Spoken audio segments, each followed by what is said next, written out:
The glass shattered first. Then came the gunfire, sharp cracks that split the night air like thunder, echoing off the sleek glass towers of Gangnam. Seoul's neon lights flickered against the smoke rising from the wreckage, painting the scene in shades of red and gold, beauty and violence intertwined. Woo Jin's black sedan screeched to a halt outside his headquarters, tires screaming against asphalt, the vehicle's armored frame riddled with bullet holes that looked like angry constellations. Smoke billowed from beneath the crumpled hood, and the acrid smell of gunpowder and burning rubber filled the air. His security detail poured from the surrounding vehicles. Men in black suits with weapons drawn, their faces hard, their movements precise and lethal. But Woo Jin didn't wait for them. He kicked the car door open with such force that it nearly tore from its hinges, the metal groaning in protest. His 6-foot frame unfolded from the wreckage like a dark god emerging from chaos. Tailored black suit soaked with blood, some his own, most belonging to the men who'd been foolish enough to ambush him. His white shirt was torn at the collar, exposing the hard lines of his collarbone and the beginning of a scar that disappeared beneath the fabric. His jet black hair, usually perfectly styled, fell across his forehead in disheveled strands, and his dark eyes, those cold, empty eyes that had seen too much death, too much betrayal, surveyed the scene with the detachment of a man who had forgotten what it meant to feel anything at all. "Secure the perimeter," he commanded in Korean, his voice low and deadly calm. "Find whoever gave them our route. Bring them to me alive."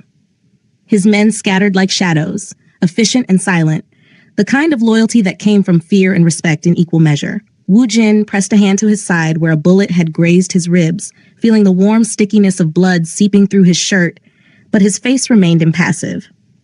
Pain was just another sensation he'd learned to compartmentalize, to lock away in the same dark corner of his mind where he kept everything else that threatened to make him human. He'd been numb for 3 years.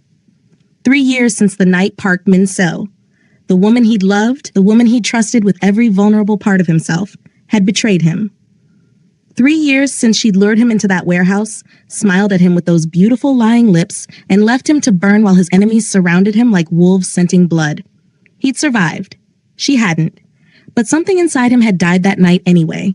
His ability to feel, to trust, to care. Touch became meaningless. Physical intimacy was just mechanics, empty and hollow.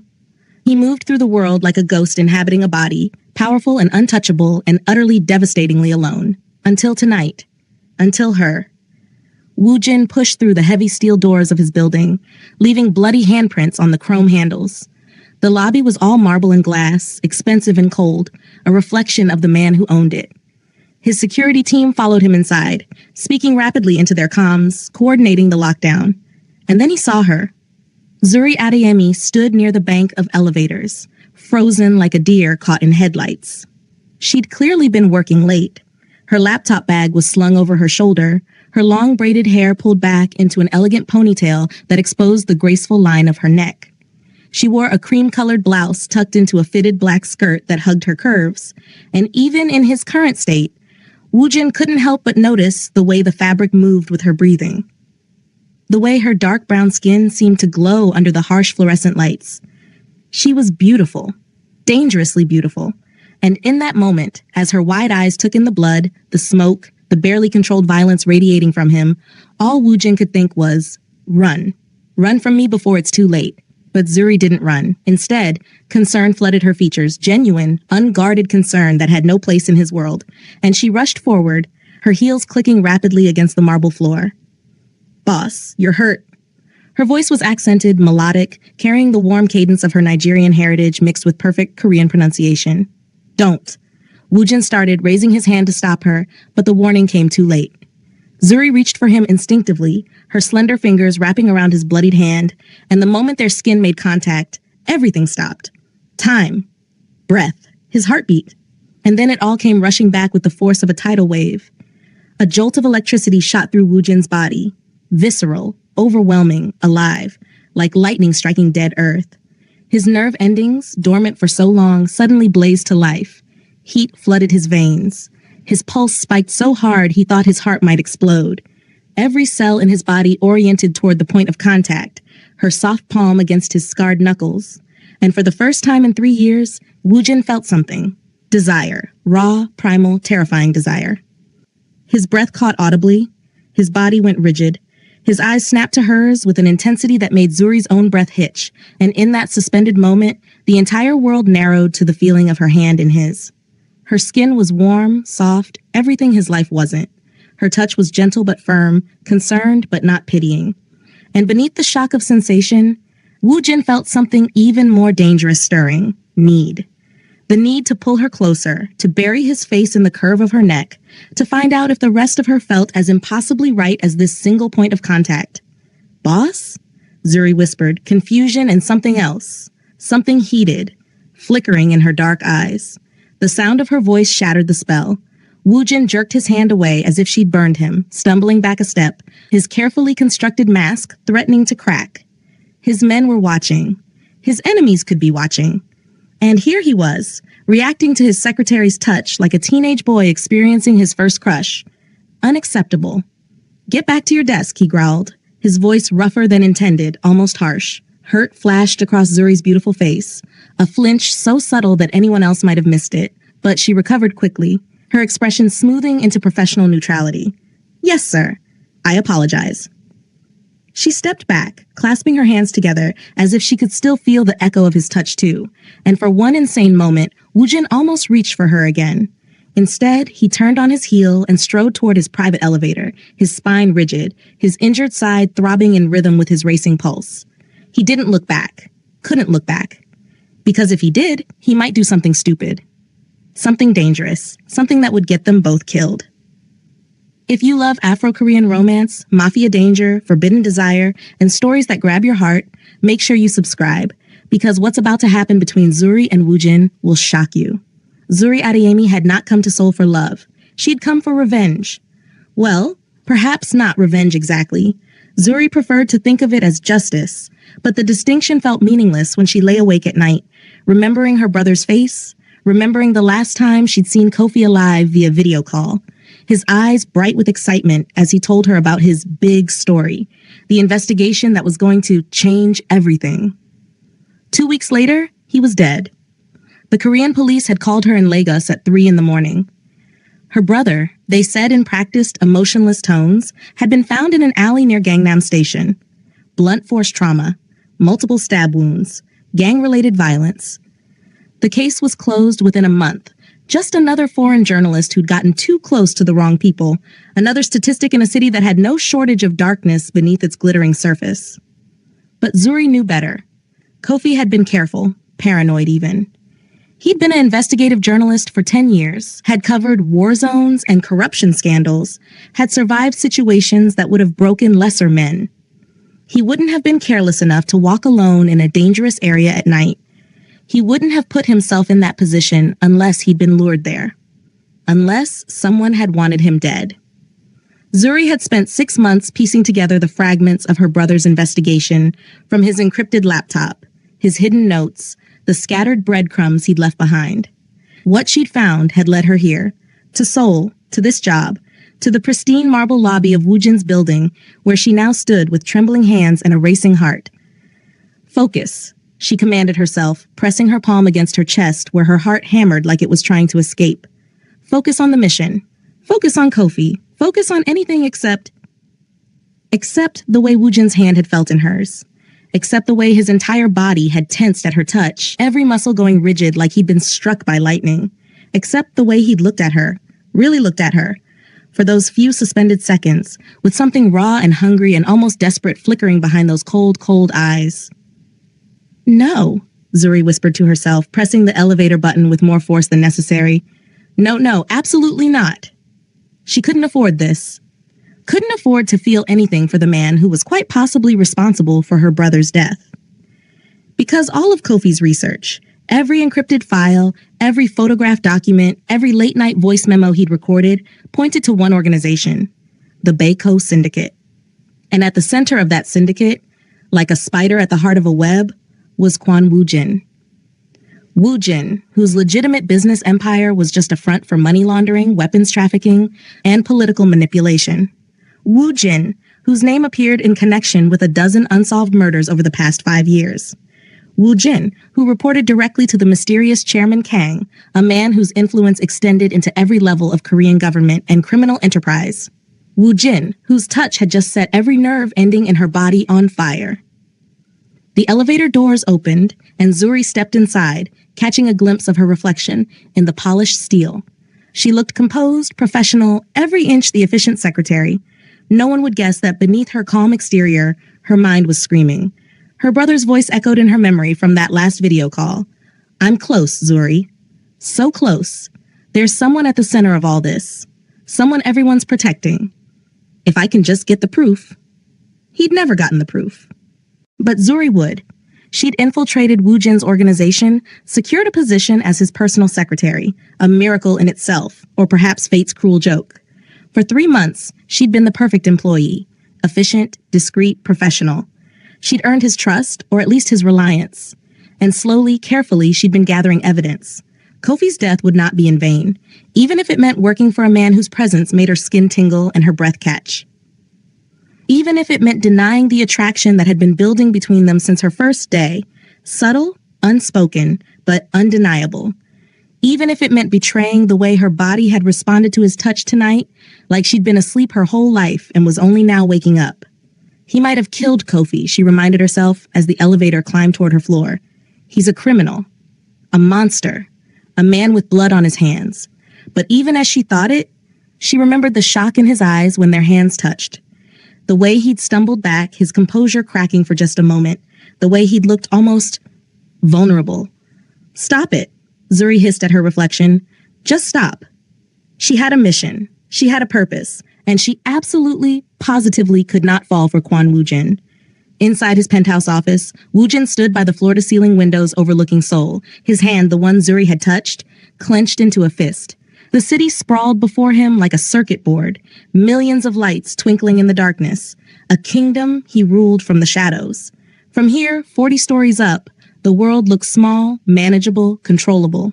But he didn't feel in control. He felt like he was coming apart at the seams. Woo Jin stared at his palm as if it belonged to someone else, turning it over slowly. His skin still tingled where Zuri's fingers had wrapped around his hand. His pulse still raced. And beneath the carefully constructed ice he'd built around his heart, something dangerous was stirring. Something he thought was dead and buried. What the hell just happened? He hadn't felt anything in 3 years. Not pleasure, not pain, not desire. After Minso's betrayal, after he'd clawed his way out of that burning warehouse with third-degree burns on his back, and the knowledge that the woman he loved had sold him out to his enemies, something inside him had simply switched off. Self-preservation, his therapist had called it, back when he'd still pretended therapy might help. Emotional dissociation, trauma response. Clinical terms for the simple fact that Kwon Woo Jin no longer felt anything when someone touched him. He'd tested it, methodically, over the years. Professional massage therapists, doctors administering treatment, even the women he tried to sleep with in desperate attempts to feel something, anything. Nothing. His body was just meat and bone, and touch was just pressure and temperature, and intimacy was just a word for something he'd lost the capacity to experience. Until tonight. Until Zuri's hand wrapped around his, and suddenly his entire nervous system had roared back to life like a machine someone had plugged back in. Woo Jin poured himself 3 fingers of whiskey from the crystal decanter on his desk, 50-year-old single malt that cost more than most people made in a year. He downed it in one burning gulp, welcoming the fire in his throat, the familiar ritual of destruction. It didn't help. He could still feel her. "This is a problem," he said aloud to the empty office, his voice rough. Because Zuri Adeyemi wasn't just his secretary. She was a threat. A carefully calculated, dangerous threat that he'd been monitoring since the day she'd walked through his doors. Woo Jin moved to his desk and opened his locked bottom drawer, pulling out a thick manila folder. Inside were surveillance photos, background checks, detailed reports compiled by his best investigators. Zuri Adeyemi, age 28. Nigerian national, degree in international business from the University of Lagos, fluent in English, Korean, and Yoruba. No criminal record, no suspicious associations. On paper, she was perfect. Exactly the kind of multilingual, highly educated professional his legitimate businesses needed. Except for one crucial detail. Her brother. Kofi Adeyemi, investigative journalist, found dead in an alley 6 months ago. officially ruled a gang-related homicide. Unofficially, he'd been asking questions about Chairman Kang's network, following money trails that led straight to the Baiko syndicate. Straight to Woo Jin. And 2 months after her brother's death, Zuri had applied for a position at his company. Coincidence? Woo Jin didn't believe in coincidences. He'd hired her anyway. Keep your friends close and your enemies closer, as the saying went. Better to have her where he could watch her, where he could monitor her every move, than to let her dig around on her own. He'd kept her at arm's length, never alone with her for long, never letting his guard down. And he'd discovered, over these past 3 months, that Zuri Adeyemi was smart, dedicated, and far too good at her job. She anticipated his needs before he voiced them. She moved through his world with grace and competence. And she never, ever asked questions about the parts of his business that had nothing to do with quarterly reports and board meetings. Which made her either the perfect secretary or the perfect spy. Woo Jin suspected it was the latter. And now his body had decided to betray him by responding to her touch like a man dying of thirst who'd finally found water. Unacceptable, he growled, slamming the folder shut. He couldn't afford this weakness. Couldn't afford to want her. In his world, attachment was a weapon people used against you. Desire was a liability. And falling for someone, especially someone who might be investigating him, who might be planning his downfall, was a death sentence. But even as he thought it, his body remembered. The warmth of her palm, the concern in her eyes, the way she'd trembled when he'd stepped back, like she'd felt it too, that impossible electric connection. Woo Jin closed his eyes and exhaled slowly, trying to center himself, trying to rebuild the walls that had kept him safe for 3 years. It didn't work, because for the first time since Minso's betrayal, Kwon Woo Jin wanted something. And what he wanted was the one woman he absolutely could not have. Over the next 2 weeks, Woo Jin became obsessed. He told himself it was surveillance, that he was watching Zuri because she was a potential security risk, because he needed to know if she was planning something, because keeping tabs on her was simply smart business. But the truth was much darker, much more dangerous. He noticed everything about her. The way she walked into his office each morning at exactly 8:47 a.m., never early, never late, her hips swaying slightly in those fitted skirts that should be illegal, her heels clicking against the marble floor like a metronome counting down to his destruction. The way she always wore a different perfume, sometimes vanilla and amber, warm and sweet, sometimes jasmine and sandalwood, exotic and intoxicating, but never the same scent 2 days in a row, like she was consciously trying to keep him off balance. It was working. The way her voice softened when she spoke to him, respectful but never fearful, with just a hint of her Nigerian accent coloring the Korean words. The way she bit her lower lip when she was concentrating on her laptop, her brow furrowing slightly, making him want to smooth away that worry line with his thumb. The way she moved through his space, efficient, professional, but there was a grace to her movements that made him think of dancers, of music, of things he had no business thinking about during business hours. Or ever, really. Woo Jin found himself inventing reasons to call her into his office. Zuri, I need you to review this contract. The contract was fine. He'd already reviewed it 3 times. Zuri, bring me the updated financial reports. They weren't due until next week, but he requested them anyway. Zuri, I need you to accompany me to the meeting with the Japanese investors.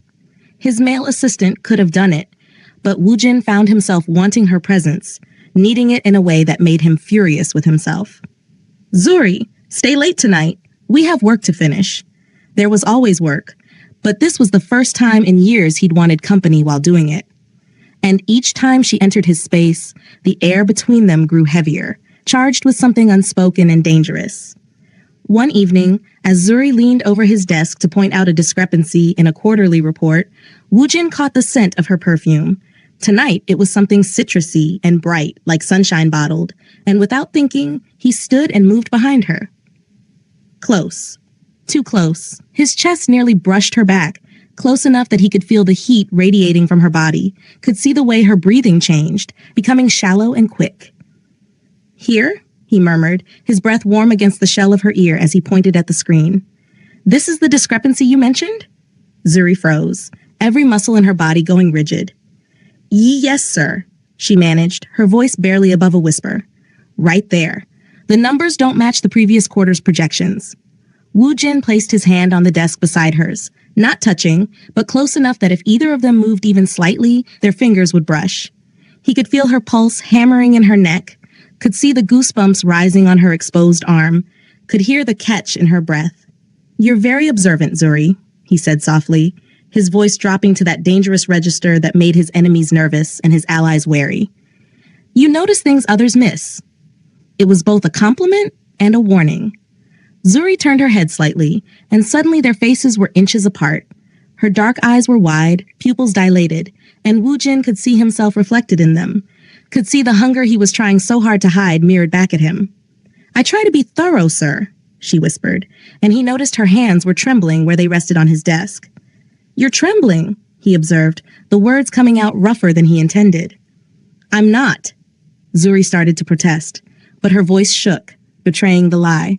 Wu Jin leaned in just a fraction closer, his lips almost brushing the curve of her ear, close enough that he could feel the heat of her skin, smell the faint coconut scent of whatever oil she used in her braided hair.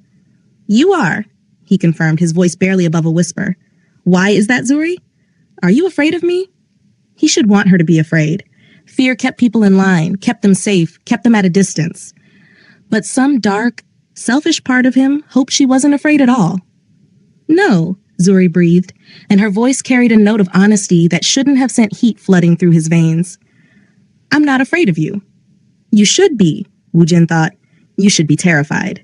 Instead, he stepped back, creating distance that felt like cutting off his own oxygen supply, and returned to his chair as if nothing had happened, as if his heart wasn't racing, as if every cell in his body wasn't screaming at him to pull her closer instead of pushing her away.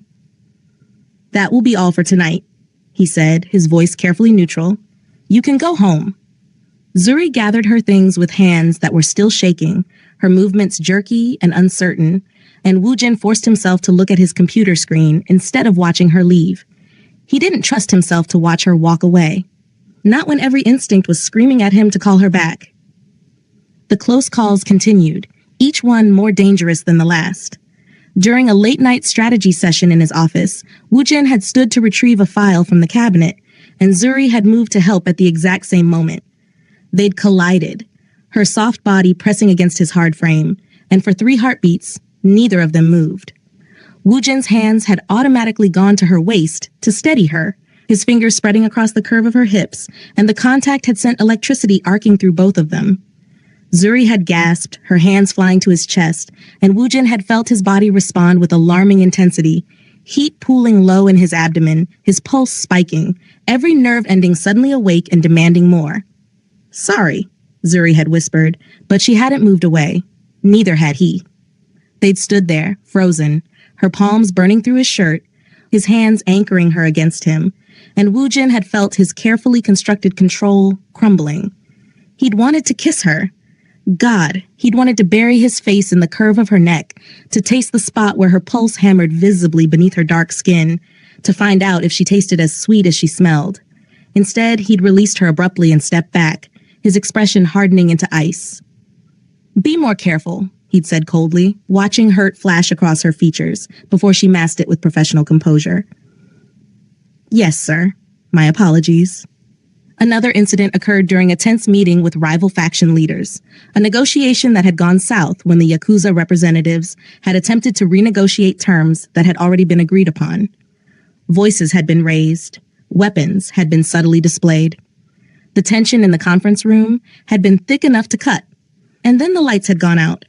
Emergency protocols kicked in immediately, his security team moving to secure Wu Jin, backup generators humming to life.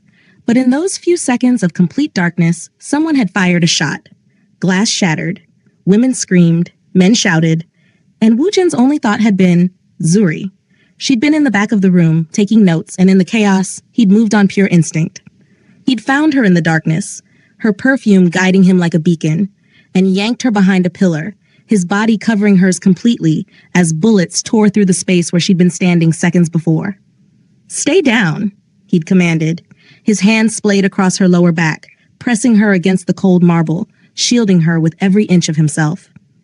Zuri's breath had come in short, terrified gasps, her hands clutching his jacket, her face buried against his chest. He'd felt her heart hammering against his ribs, felt her trembling in his arms, and something primal had roared to life inside him. Mine.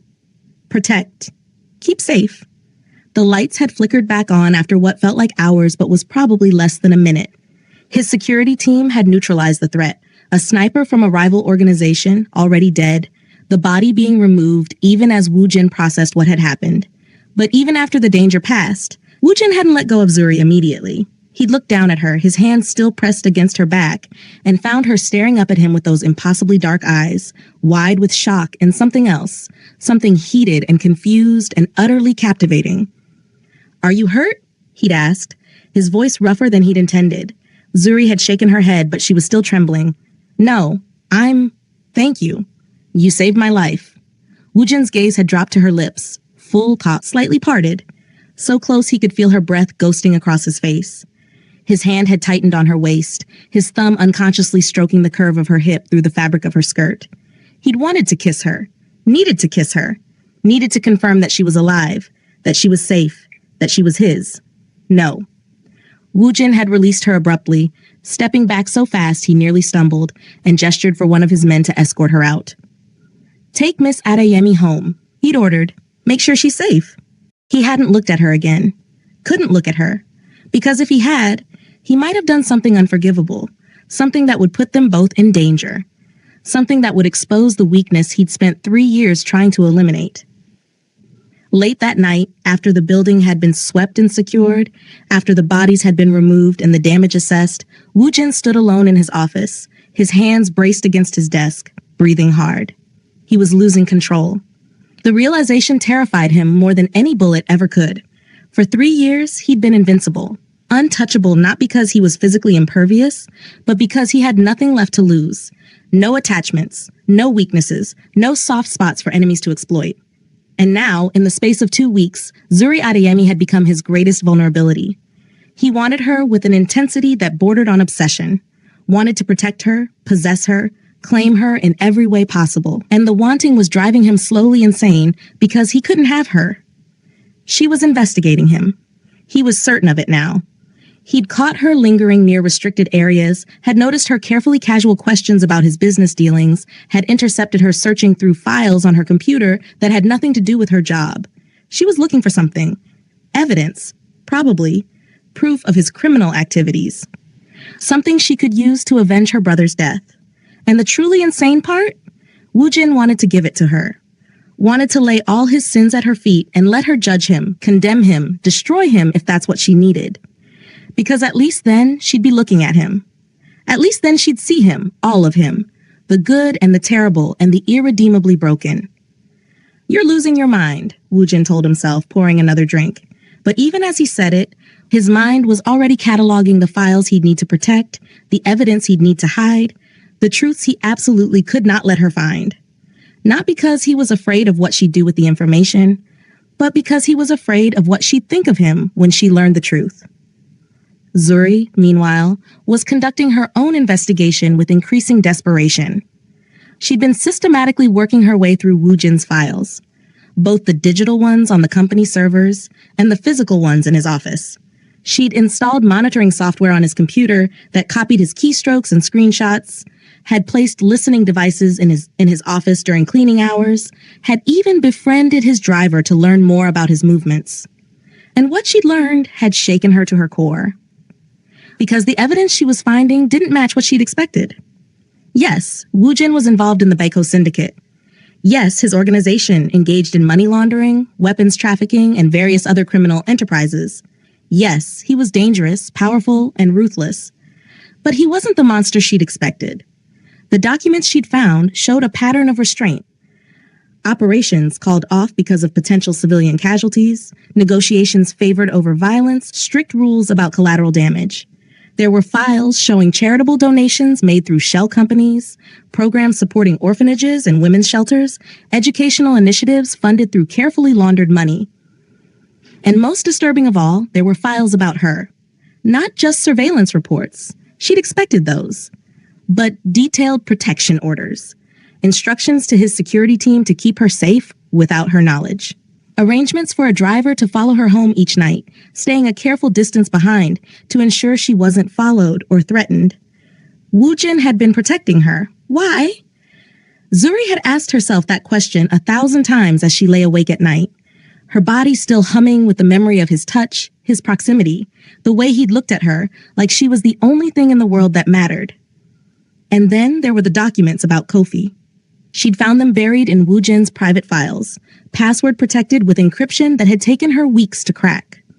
Inside was a complete dossier on her brother's investigation, every lead he'd followed, every source he'd contacted, every piece of evidence he'd gathered about the Baiko syndicate, and a series of email exchanges that made Zuri's blood run cold. Emails from Kofi to an anonymous contact asking questions about Chairman Kang. Responses from that contact. Responses that came from an email address that resolved to one of Woojin's shell companies. Woojin had been helping Kofi, feeding him information, protecting him, warning him when he got too close to dangerous territories. And then, 6 months ago, the emails had stopped. The last message from Woojin's account was dated 2 days before Kofi's death. Your investigation into Chairman Kang has been noticed. You need to stop now. For your safety and your family's safety, walk away, destroy everything. I can't protect you if you continue down this path.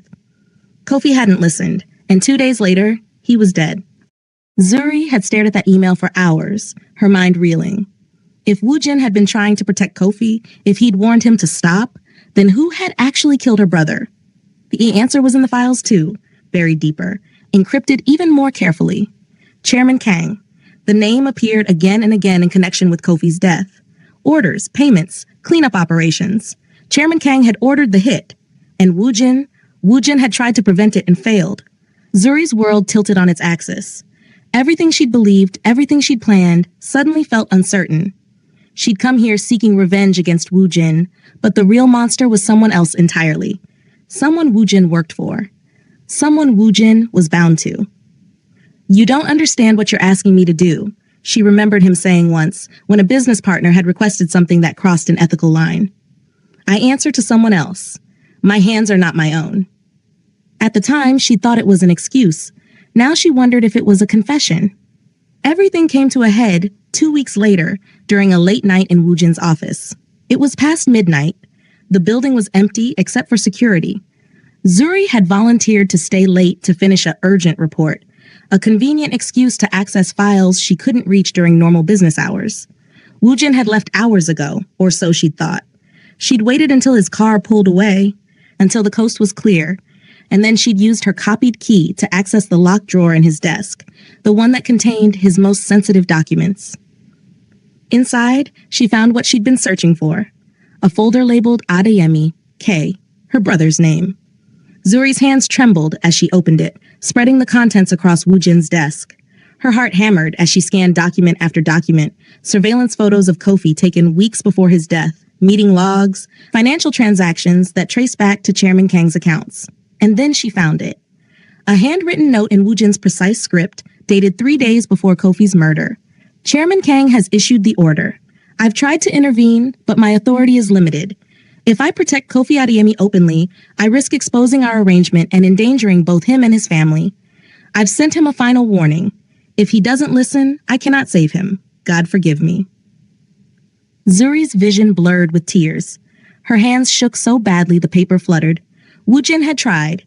He'd tried to save Kofi, and when he couldn't, he'd done the next best thing. He'd kept Zuri safe, protected her, hired her so he could watch over her, keep her close, make sure Chairman Kang's attention never turned to her. Oh, God, she whispered, pressing her palm to her mouth to stifle a sob.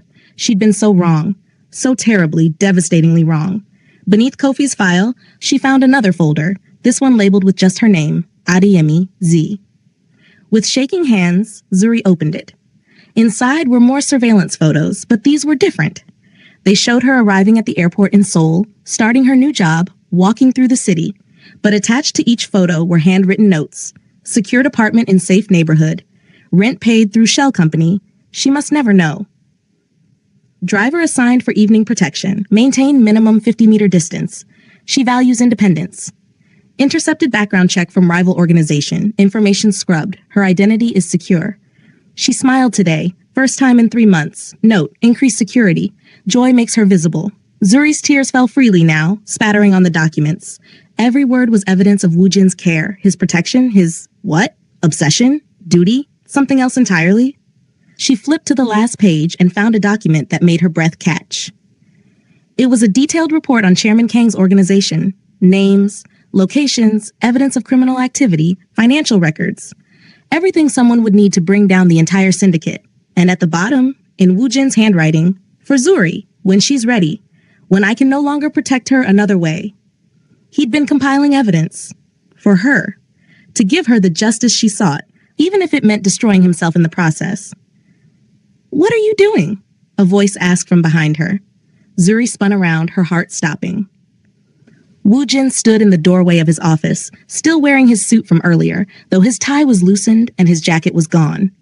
His white shirt was partially unbuttoned, exposing the column of his throat, and his dark hair was disheveled as if he'd been running his hands through it.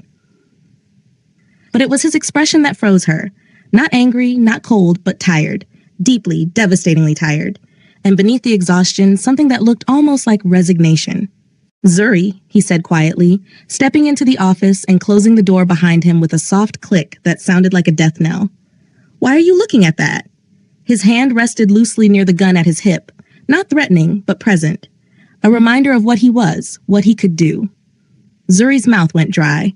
She tried to speak, but no words came. The evidence was spread across his desk, damning and undeniable. There was no excuse she could give, no lie that would work. She was caught. She started, her voice breaking. I needed to know. Know what? Woojin asked, moving closer with predatory grace. His eyes were locked on hers, unreadable and intense. If you killed my brother, Zuri whispered. The words hung in the air between them like a knife. Woojin's jaw tightened, a muscle jumping beneath his skin. He stopped a few feet away from her, close enough that she could see the gold flecks in his dark eyes, the faint scar above his eyebrow, the exhaustion etched into every line of his face. And what did you discover? He asked, his voice carefully neutral. Zuri looked down at the documents, at the evidence of his protection, his care, his guilt. Her tears fell onto the papers, smudging the ink.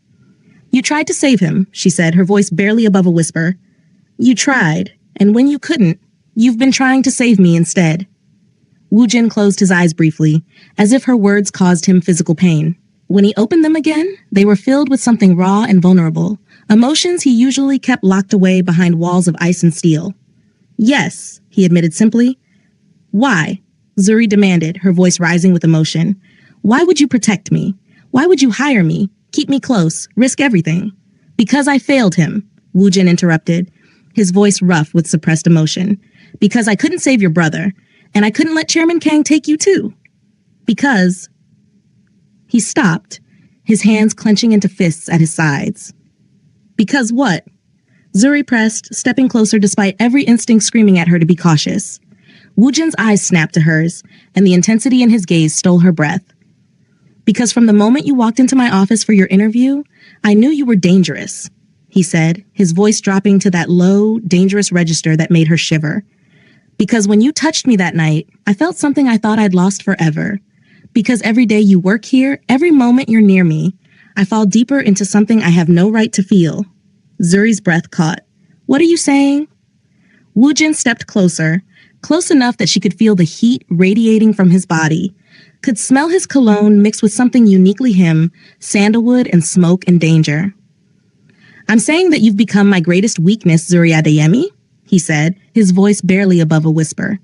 I'm saying that protecting you has become more important than my loyalty to Chairman Kang, more important than my organization, more important than my own life. I'm saying that I want you with an intensity that terrifies me, and I know that wanting you will destroy me.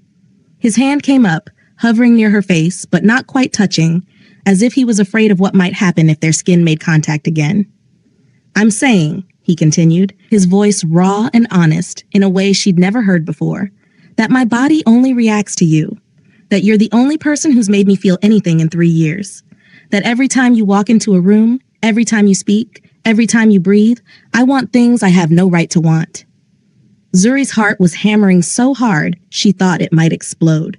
Her entire body was trembling, with fear, with desire, with confusion and anger, and something else she was afraid to name.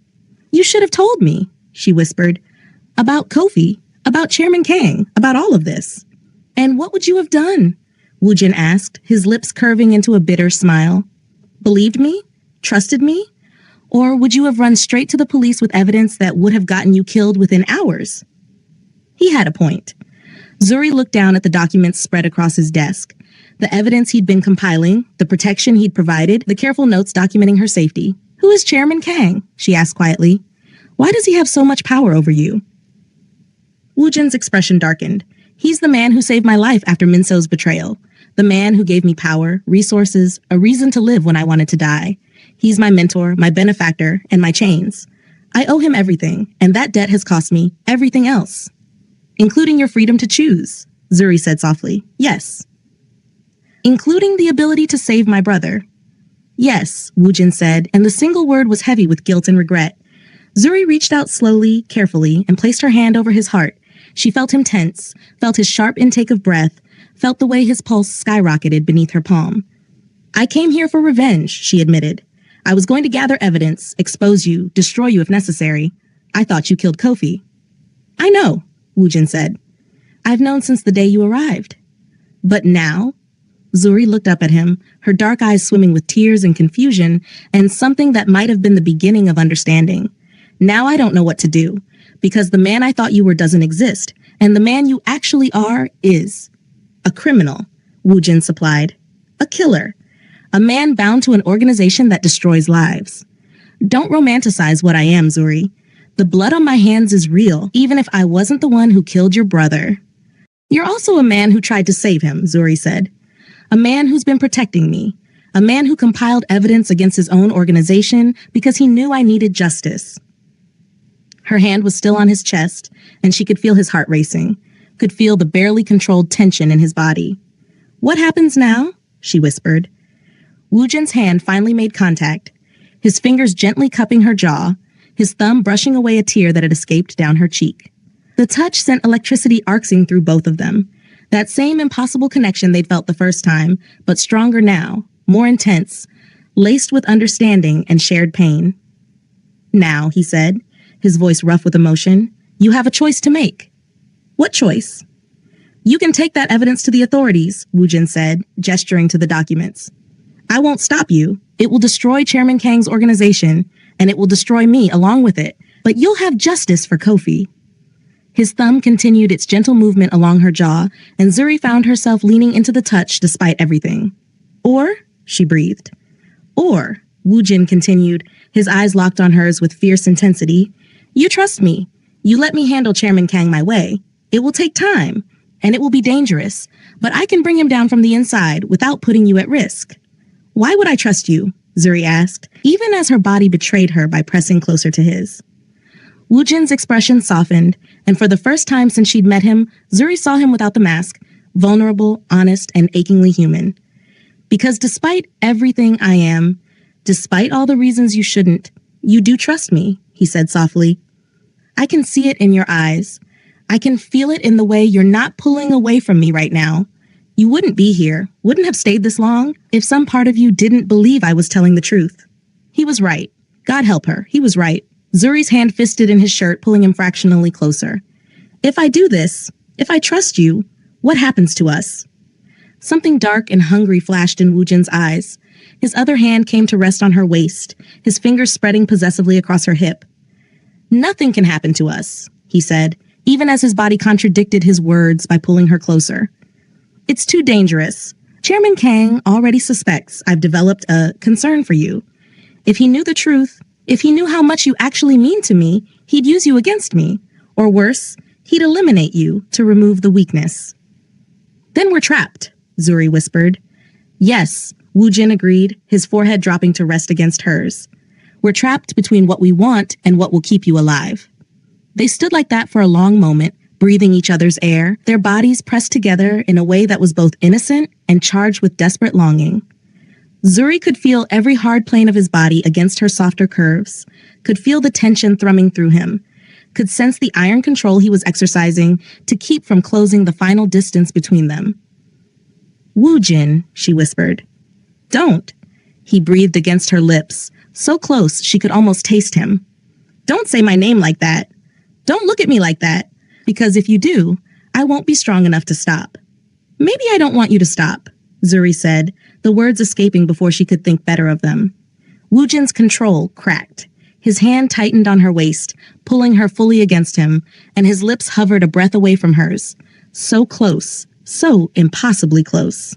She could see the war raging in his eyes, could feel the tremor running through his body, could sense the moment his legendary self-control began to crumble. Zuri, he said, her name a prayer and a curse on his lips. If I kiss you, if I let myself have even a taste of you, I won't be able to let go. I won't be able to pretend anymore, and that will put you in danger. I'm already in danger, Zuri pointed out, her voice breathless. I've been in danger since the moment I walked into your world. Not like this, Woojin insisted. Not the kind of danger that comes from being mine. Being mine. The words sent heat flooding through Zuri's body. She rose on her toes, bringing her lips even closer to his, and whispered, "Then make me yours. Consequences be damned." For one suspended heartbeat, Woojin's control held, and then it shattered completely. His lips crashed against hers with 3 years of pent-up hunger, 3 years of numbness giving way to overwhelming sensation. The kiss was fierce, desperate, consuming, like a man drowning and finally finding air. His hand slid from her waist to the small of her back, pressing her against him as if he could merge their bodies into one. His other hand tangled in her braids, angling her head to deepen the kiss, and Zuri made a sound that was half gasp, half moan. She'd been kissed before. This was nothing like that. This was possession, claiming, the breaking of every carefully constructed wall between them. Zuri's hand slid up his chest to his shoulders, her fingers digging into the hard muscle beneath his shirt, and she kissed him back with equal desperation. She could taste whiskey and mint on his tongue, could feel the barely leashed power in his body, could sense the way he was holding back even now, trying not to overwhelm her. "Don't hold back," she gasped against his mouth. "I'm not fragile." Woojin growled, actually growled, and suddenly she was moving, his hands on her waist, lifting her onto his desk, documents scattering beneath them. He stepped between her thighs, his body fitting against hers in a way that felt inevitable, fated, right. "Zuri," he breathed, his lips trailing from her mouth to her jaw, down the column of her throat. "God, Zuri." His hands were everywhere, her waist, her hips, sliding up her sides, careful and reverent despite the hunger driving them both. When his lips found the sensitive spot where her neck met her shoulder, Zuri's head fell back, a gasp escaping her lips. And then, just as suddenly as it had started, Woojin froze. His entire body went rigid against hers, and he pulled back, his breathing ragged, his eyes wild with desire and something else. Fear. "No," he said, shaking his head as if trying to clear it. "No, we can't. I can't." He stepped back, putting distance between them, and Zuri felt the loss like a physical ache. "Woojin! Chairman Kang has cameras," he said abruptly, running his hands through his hair. "Not in here, I made sure of that, but throughout the building. If anyone sees us together like this, if word gets back to him..." The reality of their situation crashed back over them like cold water. Zuri slid off the desk, her legs unsteady, her lips swollen from his kisses. "So what are we supposed to do? Pretend this didn't happen?" "Yes," Woojin said, even though the word clearly cost him. "For now, that's exactly what we do." "For how long?" "Until I can neutralize Chairman Kang," Woojin said. "Until you're safe. Until I can touch you without it being a death sentence." Zuri wanted to argue, wanted to tell him that she didn't care about the danger, that whatever was growing between them was worth the risk.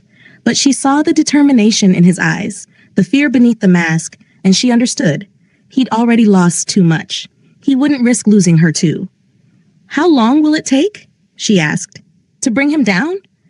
"I don't know," Woojin admitted. "Months, maybe longer. I have to be careful. Strategic. One wrong move, and we're both dead." "Then I'll wait," Zuri said, and she meant it. Woojin's expression softened with something that looked almost like hope. "You'll really trust me? After everything?" "I'll trust you," Zuri confirmed. "But Woojin?" "Yes? When this is over, when Chairman Kang is gone and we're both still alive, I want answers. All of them. No more secrets. When this is over," Woojin promised, "you can have anything you want, including me." The words hung in the air between them, heavy with promise and possibility. Zuri gathered the scattered documents, organizing them back into their folders with trembling hands. Her lips still tingled from his kiss, her body still hummed with unfulfilled desire, but her mind was clearing. "I should go," she said. "Wait."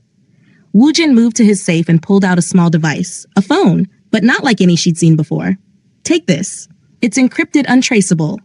If anything happens, if you're ever in danger, press the red button. I'll come for you. No matter where you are, no matter what's happening, I'll come. Zuri took the phone, their fingers brushing in the exchange, and even that small contact sent sparks through both of them. One more thing, Woo Jin said, his voice low and serious. Don't investigate anymore. Don't take any more risks. Let me handle this. Promise me. It went against every instinct Zuri had. The need for answers, for justice, for action. But she saw the fear in his eyes, the desperate need to keep her safe, and she nodded. I promise. Good. Woo Jin stepped back, his mask sliding back into place, transforming him from the vulnerable man who'd kissed her senseless into the cold mafia boss who ruled Seoul's underworld. Go home, Ms. Adeyemi. I'll see you at the office tomorrow. The formal address was like a slap, a reminder of the roles they had to play. Zuri gathered her things and moved toward the door, but she paused at the threshold, looking back at him. He stood in the middle of his office, surrounded by evidence of his crimes and his protection, looking more alone than any person should ever look. Woo Jin, she said softly. He looked up, surprise flickering across his features at the use of his first name. Thank you, she said, for trying to save Kofi, for protecting me, for everything. Something in his expression cracked, just for a moment, and she saw the man beneath the monster. Go, he said roughly, before I change my mind about letting you leave. Zuri went. But as she rode the elevator down to the ground floor, as Woo Jin's driver materialized to take her home, closer than 50 meters now, no longer hiding, as she clutched the encrypted phone in her hand, she knew one thing with absolute certainty. Everything had changed tonight, and there was no going back. 1 week later, Zuri arrived at the office to find chaos. Police cars surrounded the building. Officers moved through the lobby with grim expressions, and Woo Jin's entire security team was being questioned. Her heart stopped. No. Please. No. She pushed through the crowd, flashing her employee badge, demanding answers. But no one would tell her anything, just directed her to evacuate the building, told her there'd been an incident. Then she saw him. Woo Jin, being escorted out in handcuffs. Their eyes met across the lobby, and in that moment, Zuri saw everything she needed to know in his expression. This was it. Chairman Kang had made his move, and Woo Jin was being taken down. But he mouthed 3 words to her, clear and deliberate. Use the phone. And then he was gone, disappeared into a police car, and Zuri was left standing in the chaos with her heart hammering and the encrypted phone burning in her pocket. She pulled it out with shaking hands and found a message waiting for her, sent exactly 3 minutes ago. Emergency protocol activated. File number 4783 uploaded to device. This is the evidence against Chairman Kang. Complete what I started. Trust no one. I'm sorry I couldn't keep my promise to protect you, but I kept my promise to give you justice. Zuri opened the file with trembling hands, and her entire world shifted, because the evidence wasn't just about Chairman Kang's criminal activities. It was about who Chairman Kang really was. It was about his connections that reached into the highest levels of government, into international crime syndicates, into organizations she'd never even heard of. It was about his real identity, a name she recognized, a name that made everything click into place, a name that explained why Kofi had died, why Woo Jin had been powerless to stop it, why this organization was so impossible to bring down. Chairman Kang wasn't just a crime lord. He was something far more dangerous. And as Zuri read the last document in the file, her blood turned to ice. Because there, in black and white, was proof that Chairman Kang had ordered a new hit. Target Zuri Adeyemi. Date, today, 6 p.m. Location, her apartment. Zuri checked her watch. 5:47 p.m. She had 13 minutes. And that's where part 1 ends. If you want to see what Zuri saw, if you want to know who Chairman Kang really is, if you want to watch Zuri fight for her life and discover the truth that Kofi died protecting, and if you want to see what happens when Woo Jin breaks out of custody to save the woman he can no longer live without, tell me in the comments. We want part 2. Don't forget to subscribe, because part 2 will be even darker, deeper, and more shocking. The truth about Chairman Kang will change everything. And the choice Zuri makes next will determine whether she and Woo Jin both survive, or if their forbidden love will be their ultimate destruction. Drop those comments. Hit that subscribe button. Part 2 is coming, and I promise you, you're not ready for what happens next.